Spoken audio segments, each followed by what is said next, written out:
तो जी हाँ दोस्तों, आप सभी को बता दूं भोजपुरी सुपरस्टार थे साई लाल यादव और यामिनी सिन्हा फिर से एक नया होली गाना आ रहा है जिसका मोशन पोस्टर कल रिलीज किया गया था और आज इसका टीजर रिलीज हुआ है। और आप लोग बता दो थे साई लाल यादव यामिनी सिन्हा होली गाने में नजर आने वाले हैं। इस गाने का नाम है धर्म दो दाम। जी हाँ दोस्तों, धर्म दो दाम टाइटल मुझे पसंद नहीं आया है। इतने बड़े सुपरस्टार से जाने का ऐसा टाइटल मुझे बिल्कुल भी पसंद नहीं है, लेकिन अब देखते हैं गाना कैसा होता है। सारे हम भोजपुरी से ऐसे टाइटल वाले गाने आ रहे हैं तो सवाल तो उठता है सारे पर भी। और आप लोग बता दो कि गाने तो नए राइटर विशाल भारती पाठक जी ने लिखा है, म्यूजिक है शुभम राज जी का और गाया है साई लाल यादव ने राज साथ में।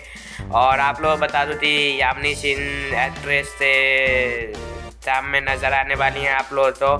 और इससे वीडियो तो 13 तारीख तो सुबह में 7 बजे सारे हम भोजपुरी पर रिलीज किया जाएगा। तो आप लोग ज़रूर देखिएगा। साई लाल यादव जी का ये 10वां गाना है और सारे से दूसरा गाना है। तो कितना एक्साइटेड है ज़रूर बताइए कमेंट में। जाए।